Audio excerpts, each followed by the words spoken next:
জুলাই আন্দোলনের অন্যতম প্রধান সংগঠক ইনকালাব মঞ্চের মুখপাত্র ও ঢাকা ৮ আসনের সম্ভাব্য স্বতন্ত্র প্রার্থী শরীফ ওসমান হাদী এখনও জীবনমৃত্যু সন্নিক্ষণে।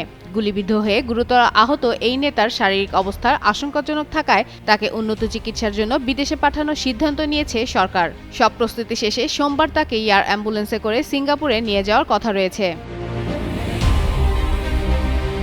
হাদীর চিকিৎসা নিয়ে রোববার প্রধান উপদেষ্টা ড. মোহাম্মদ ইউনূসের নির্দেশে একটি জরুরি কল কনফারেন্স অনুষ্ঠিত হয়। এতে অংশ নেন সংস্কৃতি উপদেষ্টা মোস্তফা সরোয়ার ফারুকী, প্রধান উপদেষ্টার স্বাস্থ্য মন্ত্রণালয় বিষয়ক বিশেষ সহকারী অধ্যাপক ড. সায়েদুর রহমান, এভারকেয়ার হাসপাতালের বিশেষজ্ঞ চিকিৎসক ড. জাফর ইকবাল, হাদীর ভাই ওমর বিন হাদী এবং সংশ্লিষ্টরা। ওই বৈঠকেই তাকে সিঙ্গাপুরে পাঠানোর চূড়ান্ত সিদ্ধান্ত হয়। এর আগে সরকার হাদীর চিকিৎসার জন্য সিঙ্গাপুর, থাইল্যান্ড ও মালয়েশিয়ায় কয়েকটি হাসপাতালে যোগাযোগ করে, যদিও হাদীর পরিবার পক্ষ থেকে থাইল্যান্ডে নেওয়ার আগ্রহী বেশি ছিল বলে জানা গেছে। অধ্যাপক ড. সায়েদুর রহমান প্রধান উপদেষ্টাকে জানান, বর্তমানে হাদীর শারীরিক অবস্থার উল্লেখযোগ্য পরিবর্তন হয়নি। তবে দ্রুত উন্নত চিকিৎসা নিশ্চিত করতে সিঙ্গাপুর জেনারেল হাসপাতালের অক্সিডেন্ট অ্যান্ড ইমার্জেন্সি বিভাগে তার চিকিৎসার সব ব্যবস্থা নেওয়া হয়েছে। প্রয়োজনীয় মেডিকেল এয়ার অ্যাম্বুলেন্স, চিকিৎসক দল এবং ভ্রমণ সংক্রান্ত সব প্রস্তুতি সম্পন্ন হয়েছে।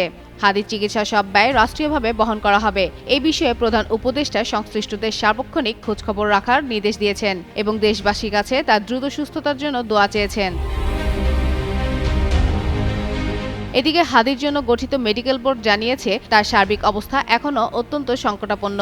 কিডনি ও ফুসফুসের কার্যক্ষমতা বজায় থাকলেও মস্তিষ্কে অক্সিজেনের স্বল্পতার কারণে সর্বোচ্চ মৃত্যু ঝুঁকি রয়ে গেছে। সর্বশেষ সিটি স্ক্যানে দেখা গেছে তার মস্তিষ্কের ফোলা আগের তুলনায় আরও বেড়েছে, যা চিকিৎসকদের জন্য গভীর উদ্বেগের কারণ। বোর্ডের প্রধান, এভারকেয়ার হাসপাতালে ক্রিটিক্যাল কেয়ার মেডিসিন বিভাগের প্রধান অধ্যাপক ড.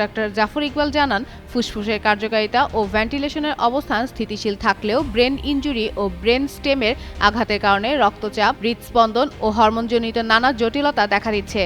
কিডনির কার্যক্ষমতা আপাতত বজায় আছে এবং রক্ত জমাট ও রক্তক্ষরণের ভারসাম্যতা অনেকটা নিয়ন্ত্রণে। তবে সামগ্রিকভাবে হাদীর অবস্থা এখনও অত্যন্ত আশঙ্কাজনক। চিকিৎসকরা সর্বোচ্চ প্রচেষ্টা ও সমন্বয়ের মাধ্যমে তাকে বাঁচিয়ে রাখার চেষ্টা চালিয়ে যাচ্ছে। ফাতেমা ফাতেহ জান, যুগান্তর নিউজ।